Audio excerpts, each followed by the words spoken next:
So then, first let's do a prayer. Prayer means, we all have so many different kinds of prayer. But prayer means altruistic motivation. That's what prayer is about. Stepping out of your self-centered ego and a notion of opening up yourself, a deep sense of compassion. Compassion means, why we need compassion? Compassion we need because for our happiness. What is the biggest obstacle for our happiness? A sense of me, I, the ego, the sense of self-centered. So that is the biggest obstacle for our happiness.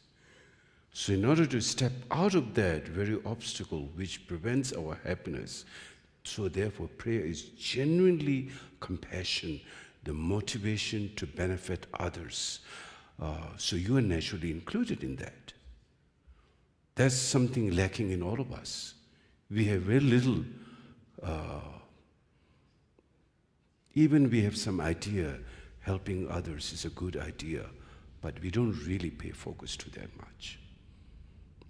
If we really look into how much we really practice some positive deeds, some altruistic motivation, I think maybe only 10%.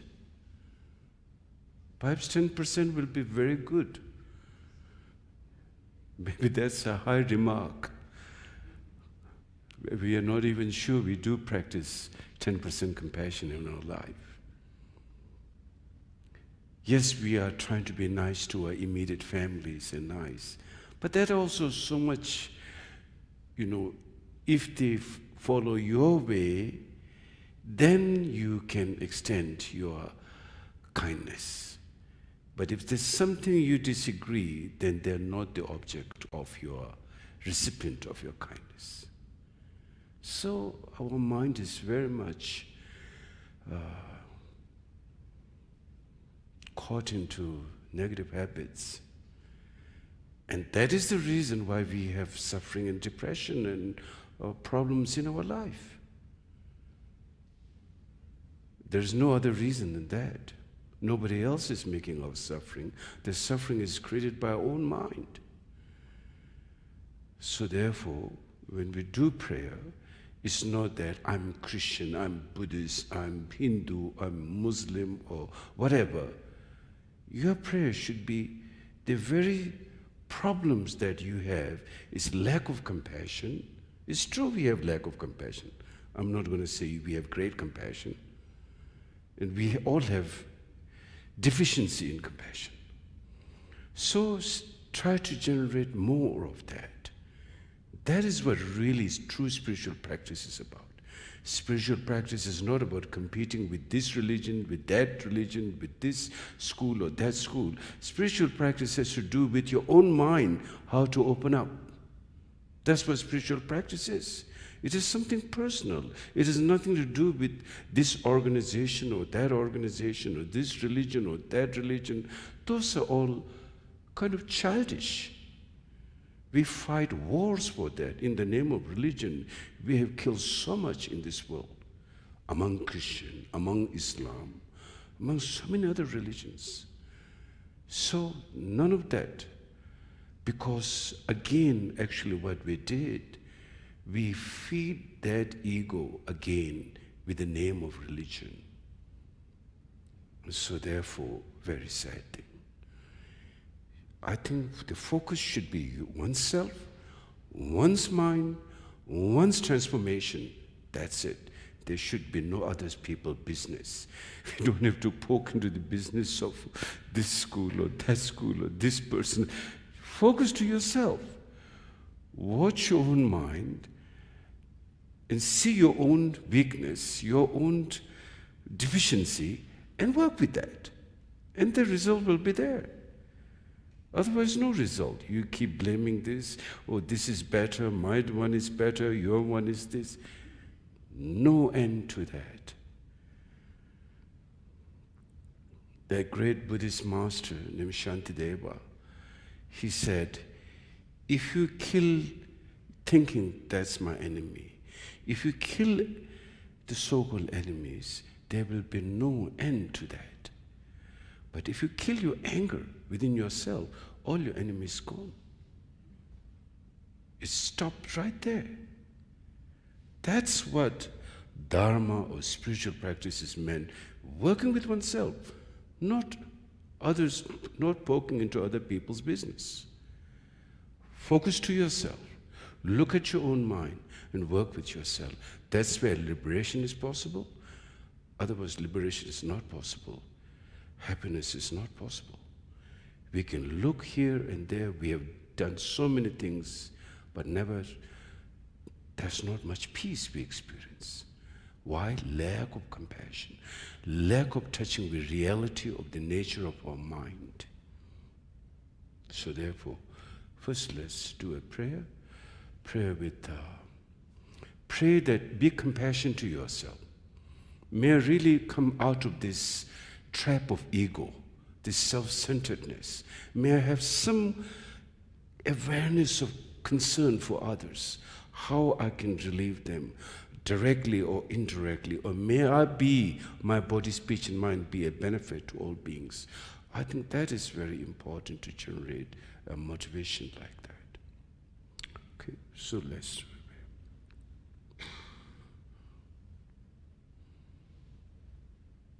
Nasenam Darajenu Rupe, Taji Jojina Jubai, Sangejo Dangindu Papeso, Kuna Chazeta Tashishu, the major positive. Champagne Bagata Padamba, Gunangumbo Jajabaja, Numbotra Bazara Bedane, Simjatum Jala Gunta Pepe, Yism Zepazero. Sensum de Betashi Pepe, the worship by Jala Chazalo, Japeshuno Patento Jese, Cheresim Gumbuj. Saying you bought about number Z, Namgain you bought Bajo Gunduzang, Ubedu Pegalo, no boat about it. Chazelanum de Begajo, Chanju Sambagela, Chazalo, Tunchin de Jotaji Sergina, the Jobuzayung.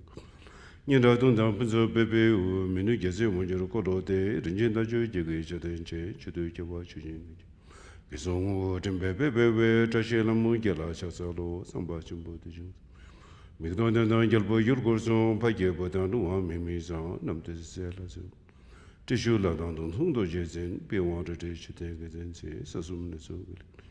Chitin Yuan Gala Chazalo, Dajetin der Jawazumbala, get on your words of Kunjini, to the Bepesum. Yijin Drup Tashi Dele, Pusum so Parasho, Chumden de Paragumbuchis in Jabayana Chasalo, Kungilu Dimi. Itanum Darazebe, Shingi to which is in Zin, you get the world was a Godasabesora Morimudum do it. Rosoguna Pujitor Zayana to Julian Dansung, to the Richardonium, Monuno, Legacy, Morimusit. Chingi Joseranum, Denis adjusted or the Indians and gets a Tebeku, Chutani. Dalamus is Jamprian, Umarabzanodem. Umarabzanodi, Marabzanodi, Marabzanodi, Marabanodi, Marabzanodi, Marabanodi, Marabzanodi, Marabanodi, Marabzanodi, Marabanodi, Marabzanodi. Marabzanodi, Marabanodi, Marabzanodi, Gurgum the teaching, Ubedina Sherub. Lemazame Jamen, Jugo, Gumbo Jambe, and La Chasa to Concettable. Josette Verduna, young Gumbo Jameti, Kikeme, Parianton, what I show. But then Zabella, Maramboche, Dagachi would have been. Got in Chimbego, Nages on the Cousin, two game would have sell to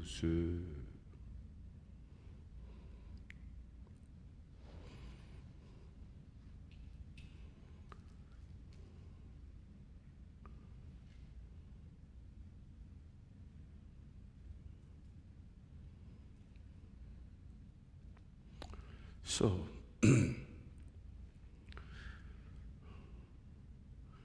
tonight we will do meditation practice.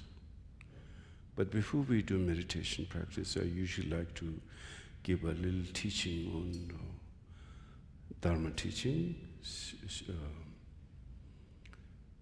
So, the question is,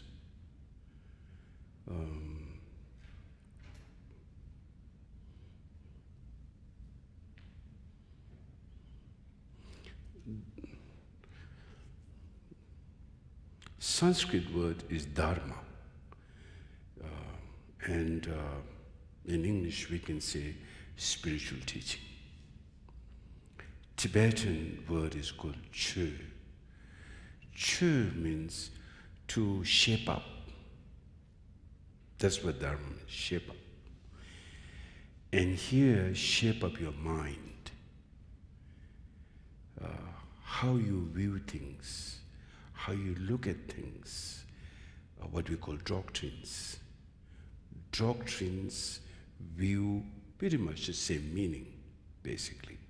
It's how you look at it, how you see that particular situation.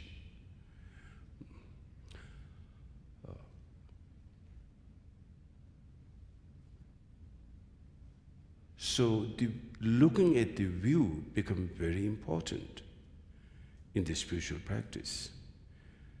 Because I think the word spiritual is an English word, and I don't know much what really it meant, but I had a feeling the spiritual is something, look directly to your own mind, perhaps spirit.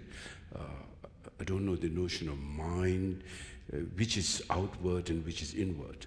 Perhaps the mind is more outward and spirit is more inward, perhaps. That's what I would think, spiritual. Like in the Tibetan word, there is my consciousness, mind, then awareness goes more deeper and deeper, and it's more subtle. So same thing, I would say spiritual means something more deeper, something more subtle, deeper part of your mind. But of course, it's all part of your mind. It's not that we have 2, 3 different kinds of mind as there are different kinds of names. It doesn't mean there's a consciousness, one part, mind, another one, spirit. Now then we'll be crazy. We'll be the biggest too many schizophrenic. Then it's time to go to a psychologist. I don't think that's the situation. It's just a name, and each name has perhaps different meaning how to look at that. However, to make it a simple, view is what it's about, a doctrinal view. And as far as Buddhist teaching is concerned, in the Buddhist teaching, when Buddha gave the teaching, Buddha never said, my teaching is the best or ultimate and you have to take just on my words. He never said that. In fact, Buddha said, when you hear what I said, you should check it, examine it, like supposing a gold merchant would buy a piece of gold. He or she would test it, check it, it's not mixed with some other metal, and if it's pure, then one should buy. Same thing, Buddha said, examine what I said, check it and analyze, and if that makes sense, then you should take it, not because I said so. It's very clear in Buddha's teaching. It gives the person to check and analyze. So you can say from that point of view, Buddha's teaching is not based on faith. Faith comes when you see reality, when you see truth, but it's not based on blind faith. You have to take because I said so, otherwise you will go to hell or whatever. That is never in the teaching of Buddhism. In fact, Buddha said, check it.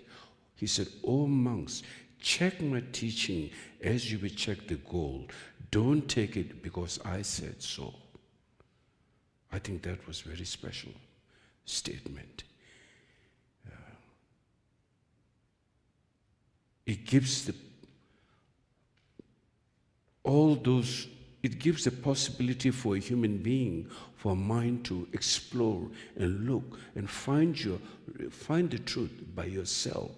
Because no one can do that for you. You are the only person who can do it for you. If you're told you have to follow what I said, otherwise, something terrible is going to happen, it just shuts your mind down. It doesn't give you openness. It doesn't give you the intelligence to discover the truth and reality. So therefore, Buddhist teaching in some way is more like a science.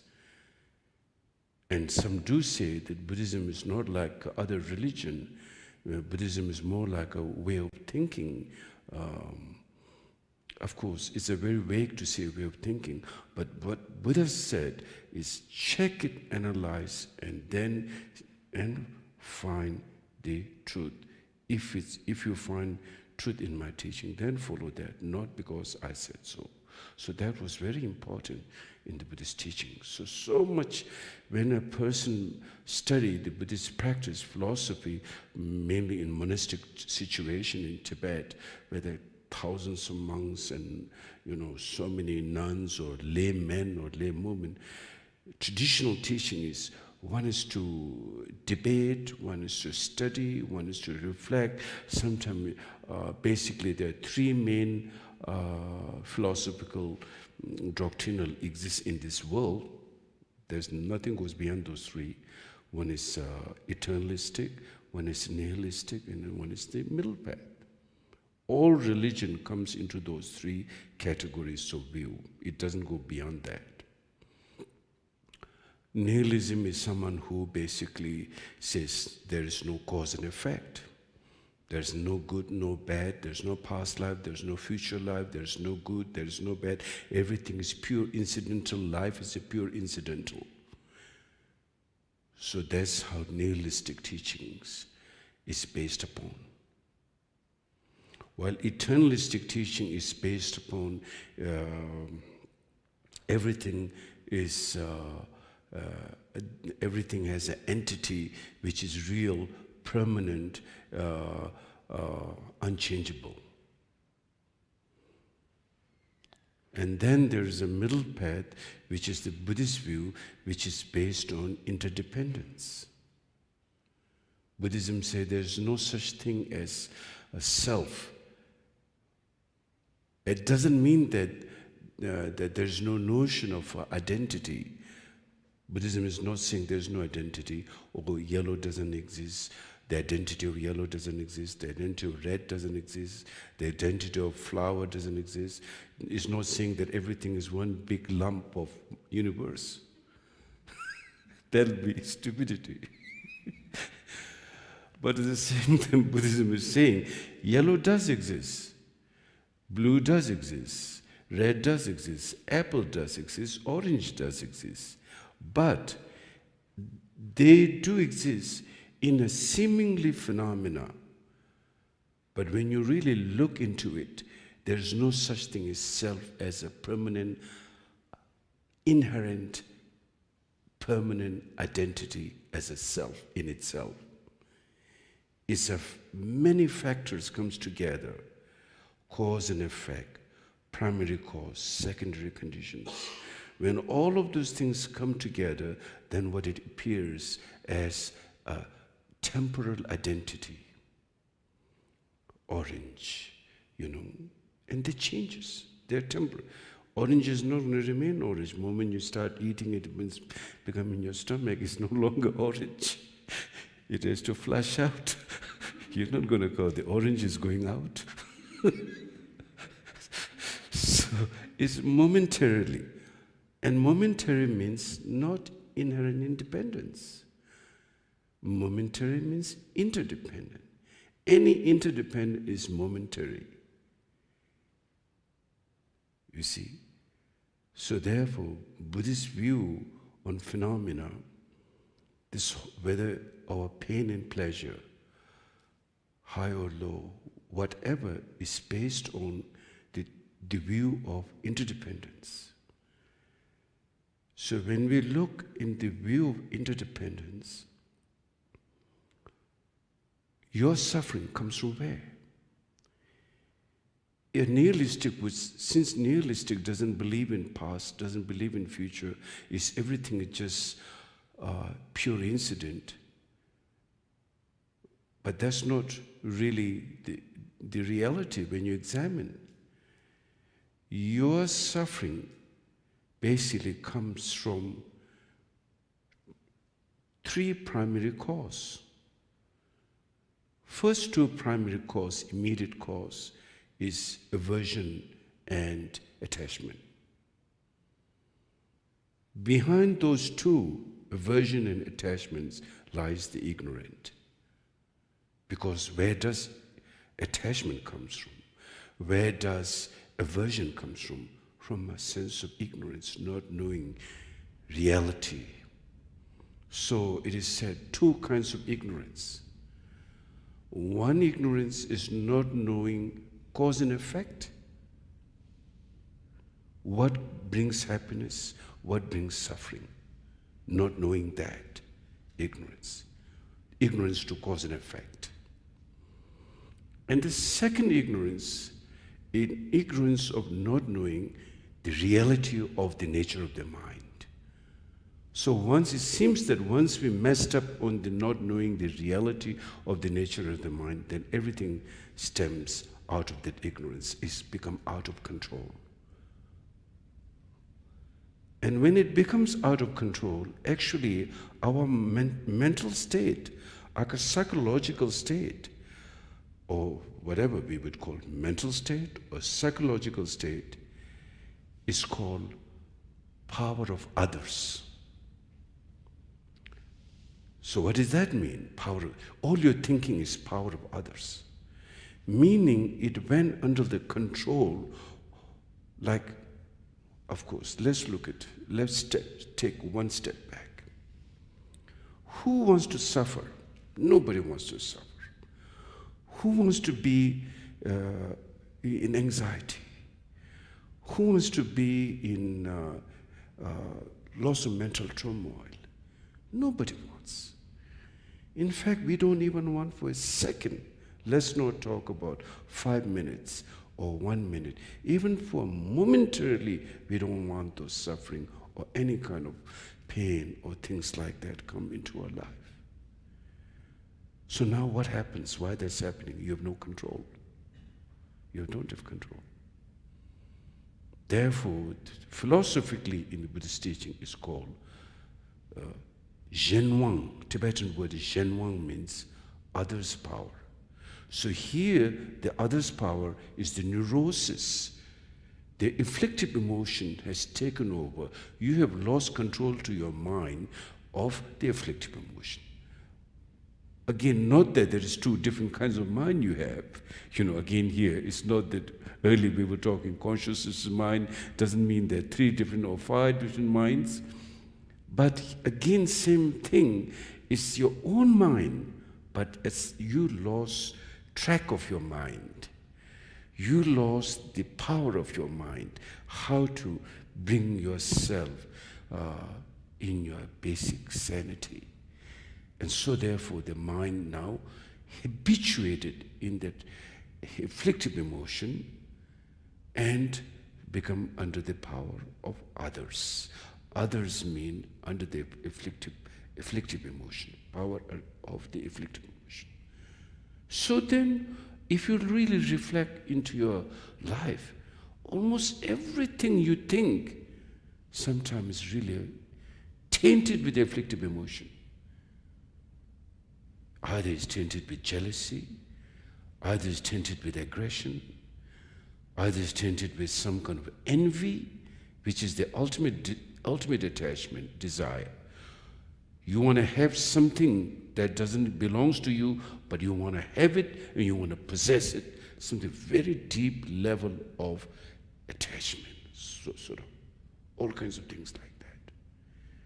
So the mind is either tainted with jealousy or anger or this or that. So many out of control, so tainted with. No matter what you think is tainted with that. Your fantasies are tainted. Your imaginations are tainted. So therefore your mind is in anxiety, turmoil. There's no peace. That is the cause. There's no other cause to your suffering. Your suffering is not caused by somebody else. Your suffering fundamental cause is your ignorance. Out of that which arises then, the strange thing of ignorance it doesn't mean that it's like you're in a dark room and it's like everything is quiet and kind of like a little spooky, of course, but you don't know what's going on. Ignorance itself is a way of thinking which intelligence, it is a misconstrued intelligence. Of course, there's a fear with ignorance related with. And that fear gives the sense of, moment there's ignorance, something is wrong already in your mind. And it produces fear. And the fear, what is that fear? To play this whole game. Sense of I, sense of me, I. Suddenly you need to feel like you need to protect this so-called I. And then our habits, development from subtle habit to gradual build-up habits to very gross level of habit. I mean, you look at your dream at night. You fight, you have all those fears. So many things you're doing, attachment, aversion, this, that, all for nothing. When you wake up, nothing happened. But seems so many things happen. Crazy things happen, all kinds.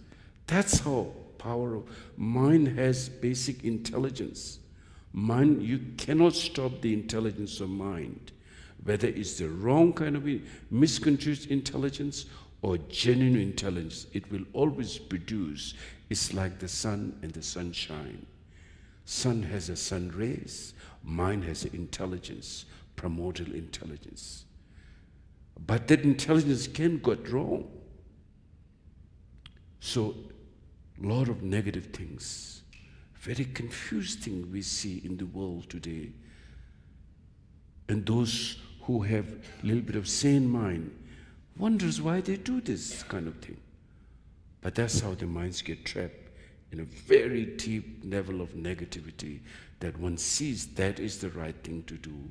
So trapped, and they themselves suffer, and their surroundings suffer, the environment suffer, everybody suffers. It's like one person is confused and not happy in a family, the whole family is not happy. Everyone's get affected by someone's confusion or someone's emotional problem. So therefore, the important thing is to really look into oneself, reflect what really causes suffering, anxiety, depression, loneliness. What are the causes to that? So, based on that, when Buddha gives so many teachings, one of the greatest things what Buddhism has to offer to this world is on mind. So much, whether teaching or meditation, reflection of the causes of how our minds get confused and how we act based on this confusion. So much thing to learn, so much thing to reflect, so much thing that you can get great benefit out of that. Buddhism has never been interested in conversion because there's nothing to convert in Buddhism. It's all about looking at your own mind and working with that. What conversion is that?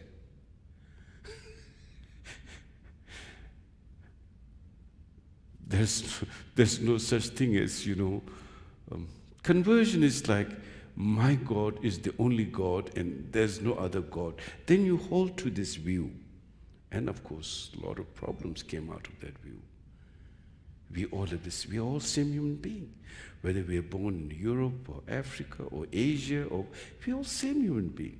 We all have our nose here, never our nose in the top. We all have our eyes here. We have the same emotion, same feeling, and same basic goodness, same intelligence, same possibility to get out of this confused mind. So we're all same. Really, not 1 cent difference in emotionally, physically. No difference. So now, therefore, there are 2 kinds of ignorance.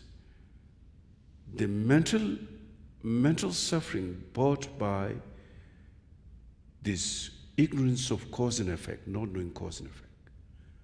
For example, when Buddha gave the teaching, first teaching, the Four Noble Truth teaching, the first teaching he said, recognize suffering. That was the first teaching. He never started by saying there is, heaven or there is glory, the first thing, never. Because how can, if you're a sick person, you have physical sickness, the doctor said, oh, you're perfect. What kind of doctor? Oh, your problem is in the knees. The doctor diagnosed, and the doctor says you have a problem with your knees. The doctor says, yes, you have a problem. First thing doctor is going to say, yeah, your problem is on the knees. Now you should, do exercise. Then you should take this medicine. Then perhaps, Colorado is a good weather, dry weather. It's good for you. Florida is not good. Too much humid. So the doctor's going to explain whether environment, what kind of food you should take, what kind of weather you should be, and the medication. Then you get well. Then the wellness will come afterwards. To say everything is perfect from the beginning, and then, that doesn't work. It's not logical in the Buddhist teaching. So therefore, in the Buddha, when first he gives the teaching, he says, recognize suffering. First noble truth. Second noble truth, recognize the cause of suffering. Cause is afflictive emotion and deeds, following that through body, speech, and mind. That are the cause of our suffering. So, there's the second noble truth. So how we create the causes. Tibetan word is le tang myun mongpa. Le means deed, Sanskrit is karma, or in English is deed basically, action. Whether it's mental action, speech action, or mind action. You have a positive thought or negative thought. And when you have a positive thought, let's say, but you didn't complete it with the action, there is a mental karma you created, but not fully the action karma. So same thing with the mind. You want to harm someone, but you didn't went to harm. You stop it. Then you stop that deed. But you have a negative thought. Then you go forward and channel it through your body or your speech or your mind. Then you complete the whole thing, and then there will be a birth to that, result to that, some negative experience. Terrible, it could be very negative experience that we could, for example, sometimes, you love someone and you had a fight. Some people don't talk for like many years, just one fight. You get breakups, all kinds of things happen. So that's how the power of the negativity, as well as positivity also. When we keep the positive state in our mind, how much benefit that can come to us temporarily and on the long run. So therefore, watching one's mind and the practice of karma, deed, is extremely important in the Buddhist teaching. In some way, yes, in many religions, it speaks about kindness. That's talking about deeds. But going further, I think going further, no self-teaching, as I said again, doesn't mean there's no identity, doesn't mean you disappear, but no self means no inherent permanent entity, but rather interdependent. That's a very fundamental big difference, how you view things, how you see things. And I would like you to reflect more, study more, think about more, is phenomena, your mental state, your external object, mountains, trees, houses, cars, people, emotions, are they independent or are they interdependent? Just analyze and check. If it's independent, then things cannot even move because it's independent. There's only one entity. If it's interdependent, things changes, things moves around. There's a space. Actually, independent means it'll be so claustrophobic you can't even breathe. The fact that it's interdependent, that's what it makes open, and that's what all kinds of beauty and possibilities happens because it's interdependent. If it's independent, you hate someone, you will hate it forever and ever and ever and ever and ever again. No change in the existence of the universe. Because it's interdependent, you can view things. You perhaps didn't like that person, and later you like that person. Or before you didn't like that person, or later you like, or you liked before, you didn't like later, whatever. So because things are unraveling of so many causes and conditions, which is called interdependence. And if it's interdependent, there's a space. There's always a space. And that space is what you're trying to discover in practice of meditation in some way. The breathing space, the healing space, the opening space is part of your basic nature, or basic makeup, or basic nature. You have a space. So that's what heals. The space heals. Sometimes people, those who don't have some kind of deeper, meditation practice, let's say, those ordinary folks, they may have harder time to release the emotion, but they will also release the emotion at some point. We say, time heals. Maybe after 20 years, you feel a little different. You feel a little bit more tolerable. You didn't feel very tolerable, immediately, but you feel tolerable after 20 years. Okay, it's been a long time. Let's forget. But not right away. So, there is a space. And that space is very important. My teacher, and now his incarnation is coming here, one of the greatest masters of Tibet. Soon he will be here in July 16th and 17th. He's coming here at the center to give teaching. It's the first visit from Tibet he's coming.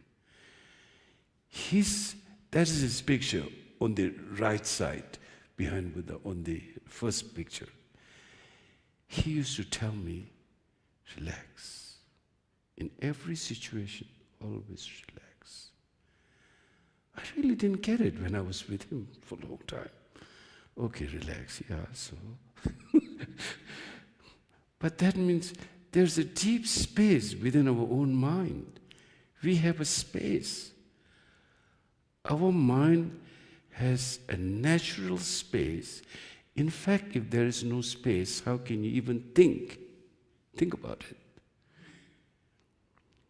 You need a space in a room to move around. If there is no space, how are you going to move around in a room? If it's everywhere wall, you can't move around. Same thing, if there is no space in your mind, how can you relax? You have natural space. And in the natural space, you can manifest. And then they can, it's like a dream actually. When you're dreaming, you're not thinking you're dreaming. You have very much in your mind, everything is so real. But when you wake up, then you say, oh, it's a dream. Same thing right now. Perhaps there is no difference at all. Perhaps this is just a dream.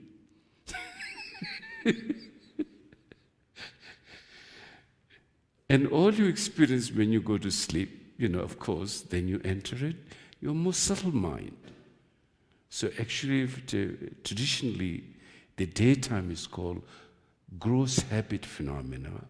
Nighttime is called subtle habit phenomena. That's the only difference. It's your mind. But those are habits, how you see things, how you hold on to things. Not only during the daytime what you hold, but in even your dreams you hold to this. If you see your loved one, that's my family. Oh, there's my enemy. There is Denver. Oh, I'm flying to New York. Whatever. But all in your mind, you're so real, everything. But when you wake up, all was just a dream. Perhaps we are going through a very big trip.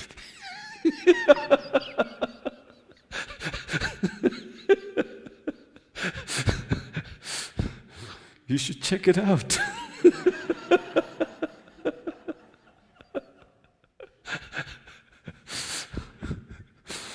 Don't blame me.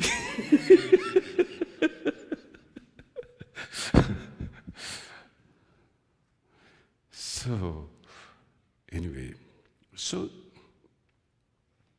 he used to tell me, relax. Always relax, no matter what you're going through. Because what really would happen if you just get anxious and anxiety, do things, you're just going to break a lot of things. So if you just allow things, relax your mind, it will all clear by itself, really. There's a lot of benefit. So practice of meditation is really, really very beneficial. It's not about, some people think of, I want to be in this group. I don't want to believe in anything. Meditation is really like whether you believe in a religion, whether you don't believe in a religion, whatever. Basically, it's working with your mind. And Buddhism is basically, as I said, is working with your mind. Of course, Buddhism is one of the major religions of this world. But at the same time, its teaching is based on basically working with oneself, learning about oneself. That's what it's about. There's nothing more than that. So now today, let's do a practice of meditation. So sit comfortably. And then when you sit, don't have tense in your body. Relax your body totally. Either you can put your hands on your knees, or you can put your hands on top of each other, whichever you feel comfortable. And the body should be straight, not like bent down, straight. So once the body is straight, then what happens? All your channels where the energy flows become balanced, clear. So already the posture of the sitting practice of meditation itself brings about your mind almost like 30-40% clarity comes from the sitting posture itself. Supposing if you're lying down, you will fall asleep. So you see, sitting itself will lead you to a different state of mind. So sitting in the right posture makes your mind clear. Then, once you sit in that posture, now basically your mind sitting means not just only sitting physically, but also it is a notion of your mind presence should be right here. Sit means your mind here, not like wandering out, not like scattered, not like dispersed. So in sitting practice of meditation, it said, on the zafu. Zafu means sitting, where you're sitting. I think it's a Japanese word, zafutan, or your chair, whatever you can say. On the zafu is my body. In my body is my mind, and my mind relax, like you drop it. Like a cowboy, they throw the lasso, like, release it. Same thing, you like, not tight rope, like you loosen the rope, you loosen your mind, so to relax, let go. And you're just here and now, on your, with your mind. And then when you sit with your mind relaxing, you totally let go. Don't try to hold on to it. Just allow it. Don't suppress that. If you try to suppress, mind will not, it will revolt. It will not be there. So don't try to suppress. No, you wander after the thoughts. Like your ordinary mind is completely distracted all the time. Either you're in the past, or you're in the future, or you're entertaining that. Now you allow the mind, your mind is clear with the mindfulness.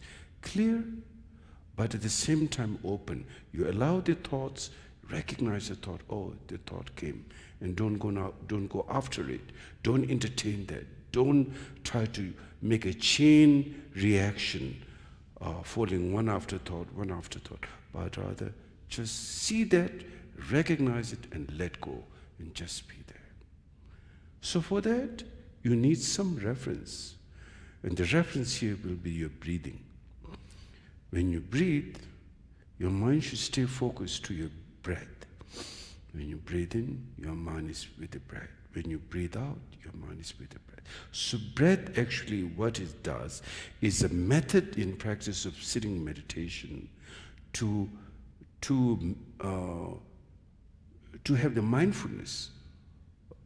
Because if your mind gets distracted, then the breathing will bring it back. Whatever, gentle breathing, not hard breathing, not penetrative breathing. Very natural, gentle breathing. Your mind simply just touch to the breath and just being there. So good thought comes, you don't want to entertain. Bad thoughts come, you don't want to entertain. Because they're same. There's a saying in meditation teaching, whether the red dog bites you or the white dog bites you, the injury is same. There's no special injury by white dogs biting you. They're both the same. Both will distract you. Both will trap you. So you just watch your mind. Whatever comes, you recognize and allow your mind to rest. Like that. So now, sometimes if the mind is too much thought coming, you can't control, then allow the thoughts. Let it come. Don't try to stop it. If you try to stop it, again it will, revolt. So there's a saying, how to tame the cow. You tame the cow by giving it a very vast meadow. You release the cow and it will eat the grass and grass. Finally the cow will get full and flop down. Same thing, your mind. You don't try to suppress. You allow it, but you do not go after. And it will come down, subside. Like ocean waves. No matter how high the waves are, it has to come back into the ocean. And all you have to do is just be open. That's it. Allow, just sit open. And watch, your eyes should be slightly looking down, gently on the tip of your nose, not penetrating, just slightly like you touch, and then you have your, eyes in front of the space, like relax at the beginning, and then afterwards no need to do again. Just the beginning you sit properly, straight body, relaxed mind, and then your mind, like you are in front of like 2-3 feet, like where you rest your mind. And then, your mind is with the breath and just total relax. So let's start it that way.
good if you do sitting practice and meditation every day in your life.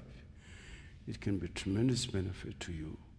You are not only you will feel sense of relaxation, but many of your mental confusions, suffering, they will all remove, because they are no other than like a cloud. Your mind is like a space, blue sky. Your afflictive emotions are like a cloud. Clouds are temporal. They're not the sky. The sky itself is open, utterly open. But then at the same time, when the clouds come, then it feels like you don't see any light. So that's the kind of experience we go through in our day-to-day life with afflictive emotions. So therefore, when you do the sitting practice meditation, you do in the morning, you will see the whole day, you will have a difference all day. That day more clear, your mind more relaxed, your intelligence more precise. Whatever you do, more focus. Tremendous benefit. Even the scientists, doctors today, they discover that your immune system get, strong, and you are healthier, and you are happier. Your family life is happier. Your life is happier. And finally, you can find a way to liberation from all this trap. So there's very, very profound meaning. And all you have to do is just sit. Very simple. So if you have any questions, have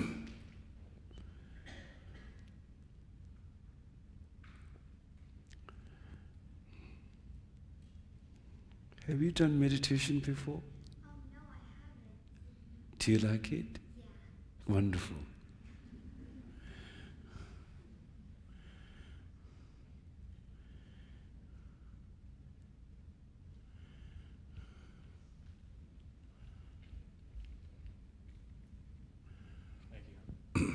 Thank you, Rinpoche. I'm going to try to formulate this question well, but if mind is independent or interdependent with everything in its surroundings, and your mind itself is a collection of habit and karma, and it just builds up through your life.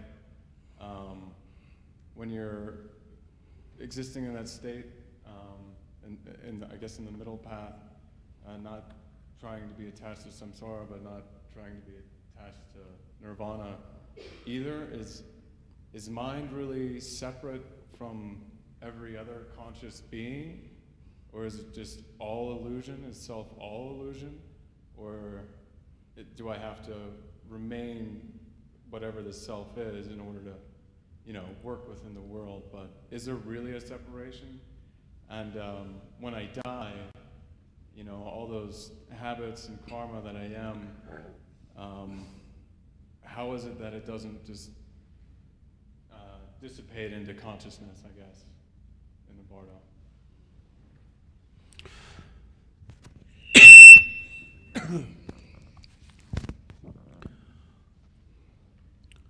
There is two parts.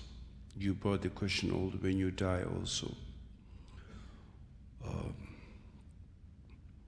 One is mind part, and one is the physical part.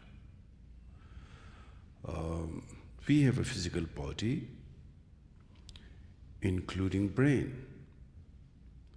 And some say that brain is what, your thinking comes out of brain, or brain is the thinking. But today, scientists and neuroscientists are finding that they're getting deeper by understanding that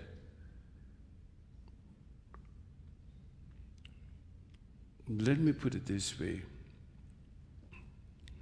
Because in the Buddhist teaching, the karma, the logical conclusion of how things happens comes from resemblance of the same family. For example, if you want to plant the rose flower, you need to have the seed of the rose flower because they are both corresponding in resemblance. So whether it's positive karma has to have a resemblance. The birth of a planting of a positive deeds will give the birth to a positive result. And planting of a negative seed will give a result of a negative birth. So there has to be corresponding cause and effect. Cause and effect has to be corresponding. So cause and effect, when we speak cause and effect, there is like objective, obvious appearance. Like if I see you, I see you. You see this building, you see this building. You don't need, I don't know what's the English word, but there's not inference logic, it's immediate logic, so to speak. You know, you can see it, it's yellow color, it's white color. But then there's something, by seeing that, then you also know, basically the 3 stages in the philosophy of Buddhist teaching is explained. Immediate logic, then there are certain things which is, immediate logic is very obvious, but then there are things which are not obvious, is called slightly hidden. Certain situation you can't see. For that we need, you know, we go by feeling. Sometimes you meet people, then the person seems nice or bad, whatever, you make a distinction, but still you're not sure.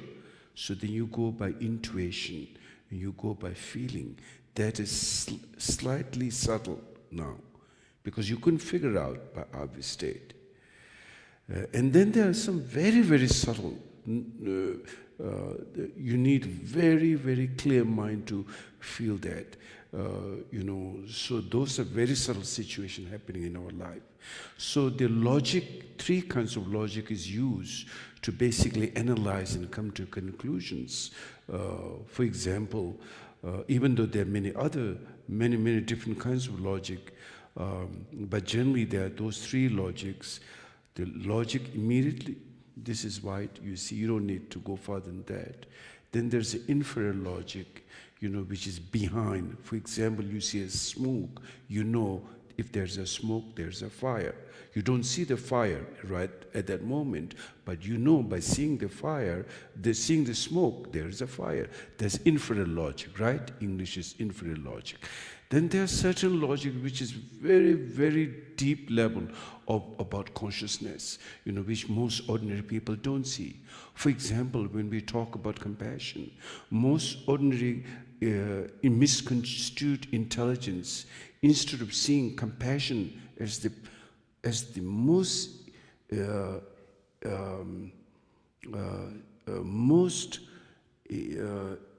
intelligence on the spot, they see that you know, compassion has to do something with the spiritual group. Compassion is no place in a secular world. In a secular world, I should be ambitious, I should fight, I should this. And so mostly we leave that compassion and things like that to like a spiritual world, and we go to the secular world like aggression, fight, you know, this survival of the fittest, so to speak. And obviously we have seen the result of that, a lot of depression, a lot of loneliness, people have a lot of money, people die. People have fame, but that didn't help people die. You know, some people go to suicide. When I say die, go suiciding. With fame, that wasn't people's suicide, they were not happy. With wealth, they were not happy, they suicide. With all kinds of things. That kind of secular education, that which is brought up, shaped people up, has not been complete as a human being. So as a human being, we need the secular education, but we also need deeper, you know, deeper level of spiritual education. And so, for example, when we talk about compassion, what is compassion? Compassion, of course, compassion at a very deeper level has, in the Buddhist teaching, compassion has wisdom and compassion, for example. So wisdom means there no self, shunyata, emptiness, the space. it doesn't mean nothingness.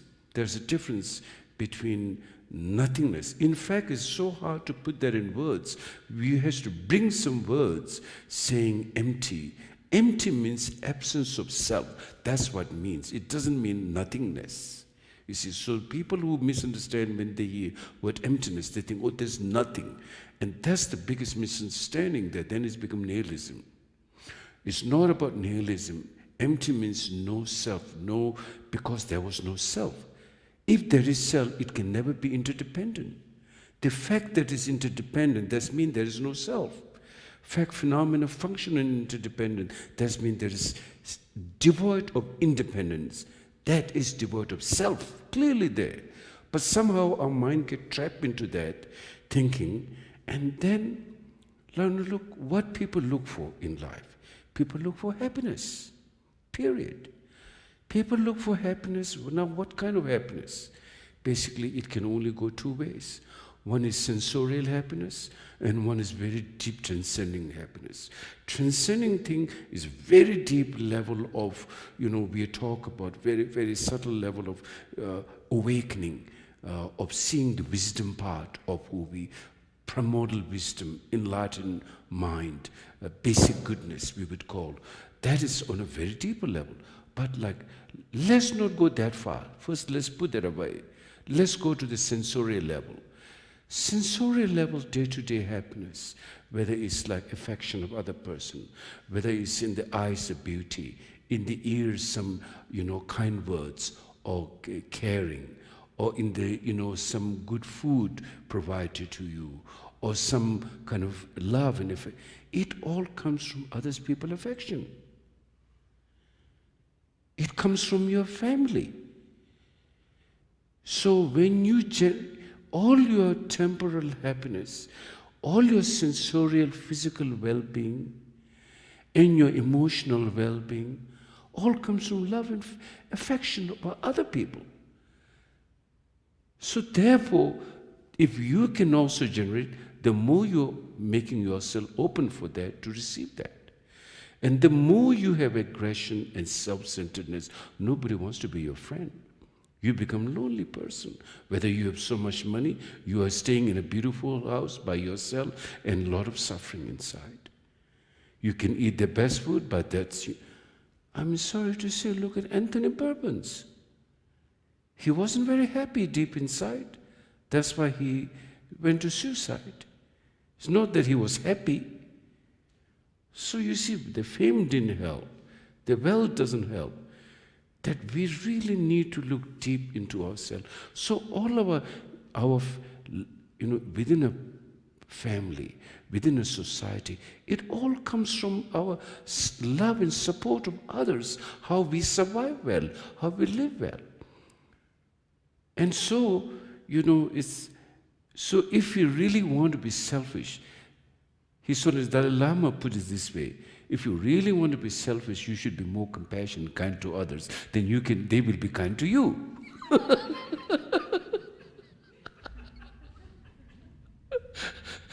If you really want to be very smart, selfish, of course that's not the case.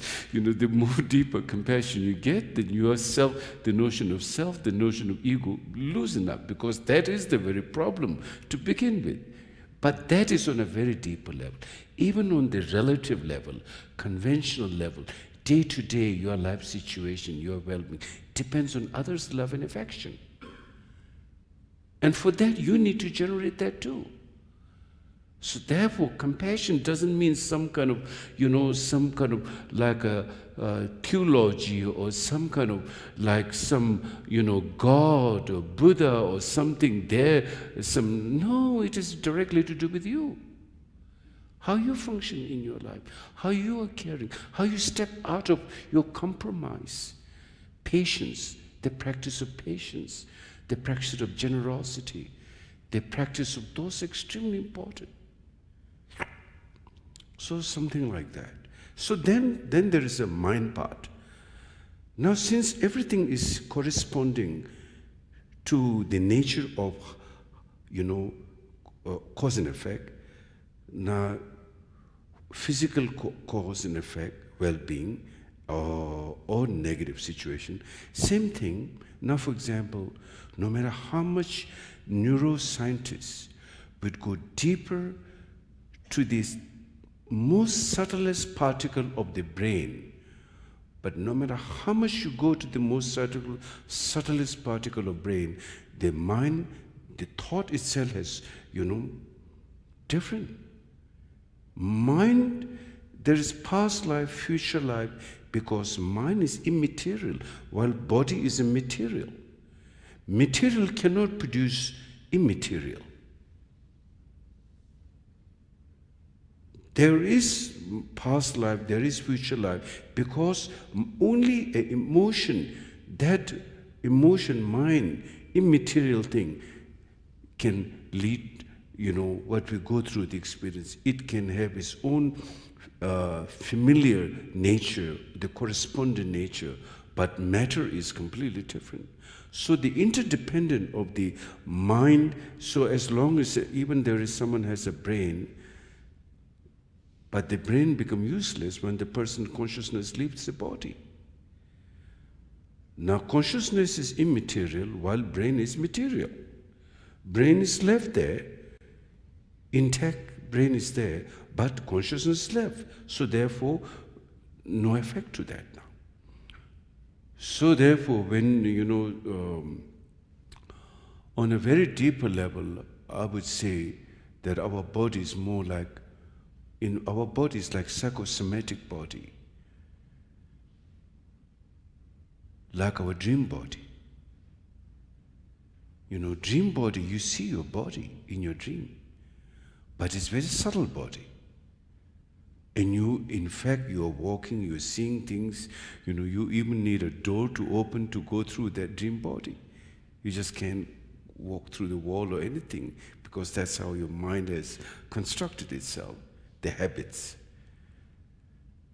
So correspondent, why positive deed is so important to plant and generate and to avoid negative deeds, and why the mind happiness, mental happiness can be only dealt by mentally, not by physically. You have to deal mind problem with the mind itself. The antidote is in the mind. The answer is in the mind, not physically. We went so much in physically. We think if we have this physically, everything will be fine. But that's never been the answer. We discovered that. So therefore, the practice of meditation, practice of compassion, practice of all this becomes so essential and important in our life for a complete well-being of a person. Something like that. Does it answer your question? Yeah, I believe it does. In some regards, of course. So with like compassion and generosity are something that humans can do, like most other, maybe certain animals, a canary or something is compassionate, but by doing harmful actions, it's just wrapping your mind up in negative emotions, which will just make you more of what you think you are, right? So part of compassion is you being busy with other people makes you think less of yourself, and that makes you go clinging, go down, or? It's not a question of think less of yourself, you see. In fact, it is said that if you think of less of yourself, then you are discouraging yourself. It's never about discouraging yourself. In fact, when you get discouraged, you take, for example, the vow of compassion. With the vow of compassion, when you take, you encourage yourself, in fact, that you can do it. And then when you see that how people are trapped in their mind, it gives you more inspiration to reach out to them. You're more fearless in reaching out to them. The compassion is a fearless mind, while the self is a very fearful mind. So self is a false mind from that sense, because it brings all afflictive emotion. Afflictive emotion, the thing with afflictive emotion is not inherent. It's like a cloud. Cloud is not inherent nature of this space. Space is clear, but it's temporal. So same thing, afflictive emotion cannot last. Moment you see its nature, it will fall apart because it's built up on a dualistic mindset. But because we get so used to it, like how we see our dreams so real, when we have any particular emotion, we think it's so real and we cling to that, and then we get sucked into that. And that's why we need to, when we're learning practice of meditation, it opens up and release that and purifies that, so to speak, or dissolve that, because there's never been a self. As I said, if there has been a self, the interdependent will never exist. The nature of interdependent can never come into existence if there is a self. Then the interdependence, no meaning, no business at all. The fact everything functions on interdependence, it's unraveling. Now the difference is, an enlightened mind can liberate an emotion or thought at the same time. Ordinary person will release that, not on the first instant, on the second instant. Second instant, that doesn't count as liberation because it keeps the continuity of the life force of the self. On the second part, it is said that very powerful mind, thought arise and thought can be liberated. Like the snake, it can make a twist and it can unwind the twist at the same time. Likewise, thoughts can come and thoughts can be liberated because seeing the wisdom nature of one's mind. Most ordinary mind cannot deal with that. A thought will come and it takes time to let go. As I said, sometimes it takes time. Time heals, we said, because you couldn't let go. You're still holding on to it.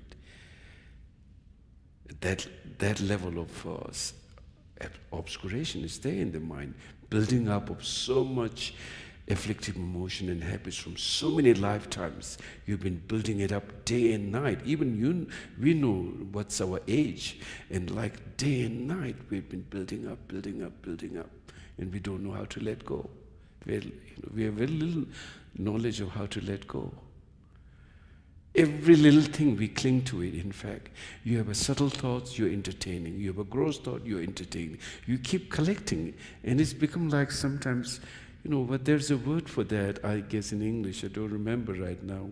Some people live their whole houses, they pile up things in their cars, they put everything they could hardly, it's like that. We just keep collecting.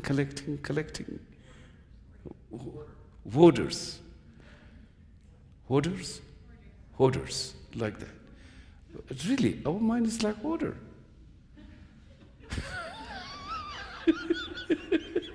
Don't you think? Somebody's doing that, you judge it. We get involved in everyone's business. You see somebody has a nice car, sometimes you get jealous. And you see someone doesn't have, you look down on them.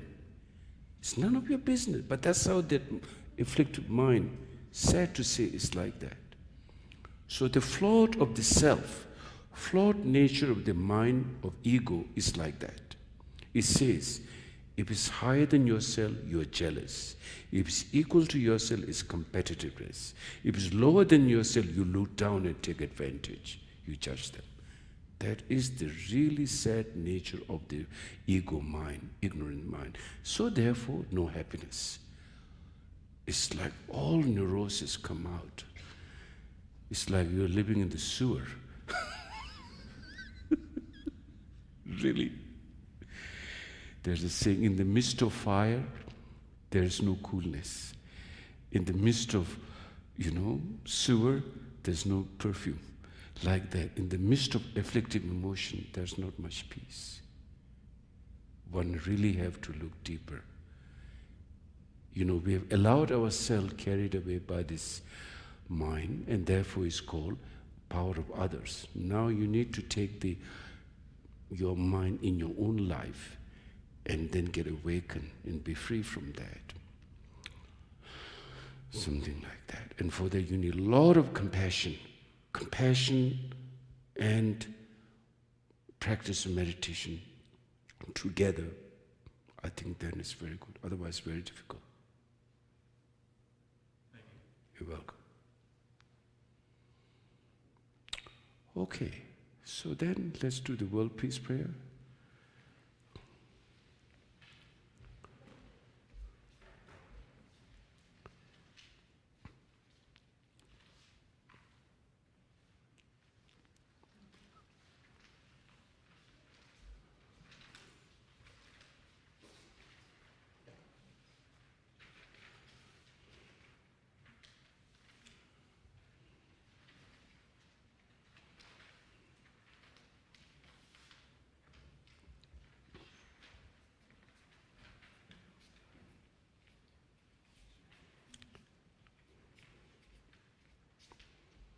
In the world in general and in this nation, may not even the names disease, famine, war, and suffering be heard.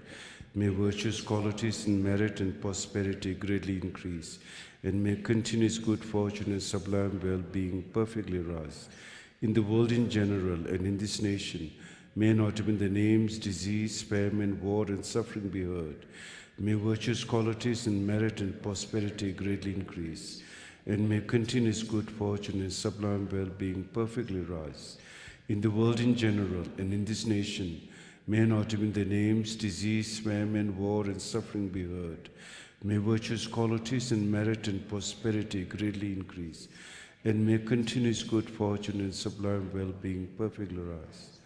By this merit, may all beings gain omniscience, thus defeat the negative actions which are the enemies from the turbulent waves of birth, old age, sickness, and death. From the ocean of cyclic existence, may all beings be liberated. Thank you. Thank you very much. Rinpoche, can you say a few things about the event coming up?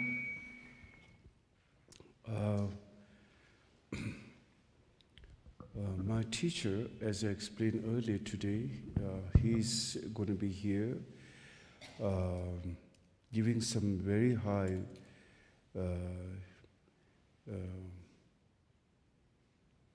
teaching called empowerment.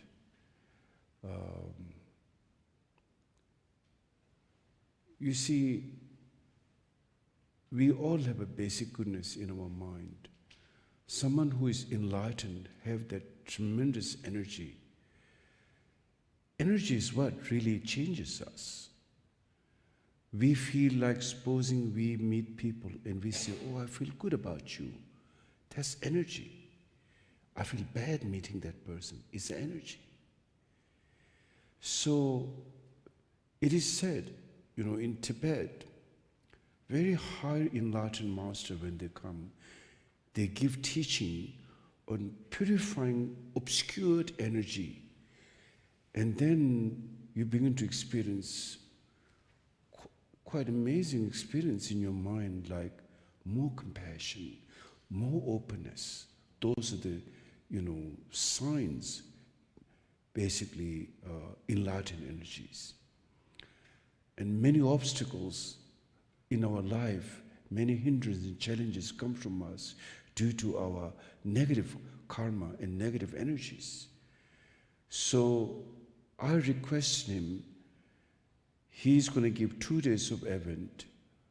Second day there will be meditation also, but mainly very high esoteric Buddhist teaching on purifying body, speech, and mind obscuration and giving the rise to basic goodness, something very profound empowerment, what we call. So that's what I requested. There's a saying, like for example, even in Christian tradition, Jerusalem is a sacred holy place where lots of Christians goes, a lot of Jewish people go, a lot of Christian goes, a lot of Muslim go also. So for a Christian, when Jesus has blessed that place, wherever he was buried, so that's a very special place for Christian followers. So it's become like an energy spot of Jesus.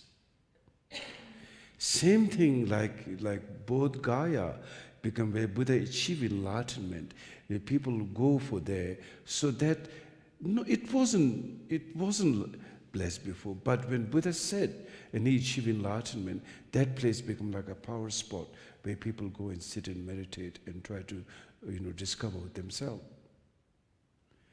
Now in fact, no matter which religion it is, everyone try to discover themselves, their basic goodness, I would say. They begin to their whole plan is to discover their wisdom and compassion and who their primal essence, the nature is about. Not their self and ego and afflictive emotion that every day we are struggling. In fact, this is the biggest obstacle for us.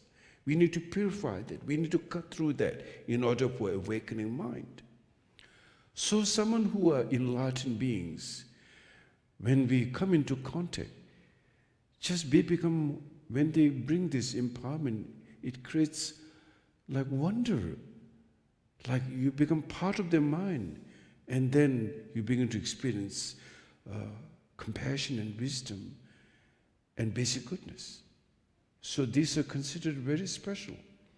So I thought it'll be good for people here to receive those blessings. And so we're going to have 2 days of events on the 16th and 17th. And then later I requested my meditation teaching because, just the empowerment, sometimes people need to hear some sense of what's about, though the whole thing is there. So anyway, something like that, to make it brief. Yeah. So you're all welcome to come. It's going to be from 2 o'clock on 16th until like 8 o'clock, something. There'll be tea break. And same thing the next day. I couldn't say a time limit. You just have to make it, reserve yourself for the whole, from 2 to whatever it takes. Yeah. So you have anything? Thank you, Rinpoche. I appreciate you giving that introduction. So, No, for example, I'll tell you one thing. If you go to visit Alcatraz, you get into Alcatraz, you feel sadness. That's the energy with all the gangster, Al Capone, and they all build up. So you get blessing of Al Capone when you go to Alcatraz. His energy, live energy there. So same thing, when you get enlightened energy, it wakes you up. Something like that. So the event, like Rinpoche said, is the 16th and 17th, and it's free of charge. So there's no cost for it. And if you'd like to come, we do ask that you register. So on our website, you can register.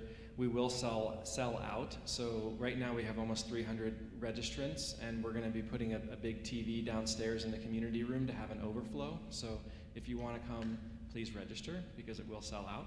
And then we had a huge work day last weekend. Thank you all of you that came and getting the center ready. For those of you that may not know, the center is only 4 years old, and we just finished the construction downstairs about 3 months ago. So now it's time to do all the organization, and this event is a good kick in the butt to get it all done. And so that's what we've been doing the last few weekends, and there is still work to be done. So we're going to have 2 more work days this weekend at noon on Saturday and noon on Sunday, and they'll be just for a couple hours. And there's a lot of projects, for those of you that may not be able to lift and carry things, we have a lot of projects that are more organization and putting together the texts, so things that you can do sitting down. So if you can come, we'd really appreciate it. We need volunteers for the event, so we're still about 10 volunteers short for the event itself. And so what'll happen is if you volunteer, we'll put you into a group, things like greeting or cleaning crew, and so we really need more volunteers. And so if you'd like to volunteer, you can see Tracy in the back, who's raising her hand right now. And it's a great thing, especially because this is a free event. it's great to give back as you can by volunteering. And then last but not least, I see a lot of new faces, which is wonderful, so welcome to our center. You may not know, but we're 100% volunteer. There's no employees of the organization, and we are completely funded on membership and donation. And so that's really the only way that we can keep this place going. So if you're interested, we would love to have you become a member. And that can be for any amount of money. It could be for $1 a month. And there's some really cool perks that you get. We have an area on our website that has Rinpoche's teachings, previous teachings on it, that members only. You get a discount to all of our events, and as well as in the bookstore. And then the best thing is just helping to keep the lights on and keep this place growing. Like I said, we've only been around for 4 years, so it's amazing how much has happened in that amount of time. So please join us, and thanks again, Rinpoche, for teaching. So Rinpoche will not teach next Thursday, where he's going to be preparing for the event, but he will teach the following Thursday. So I think that's the 19th that he'll be teaching again. Thank you. Thank you. Yes, July 14th. I appreciate that. So that's the big cleaning day. So last weekend and this weekend are really work projects to get things ready. But then July 14th at 9:30, we're going to be cleaning the center from top to bottom. So please come and help us for that. Thank you. Thank you. Good night. Thank you very much.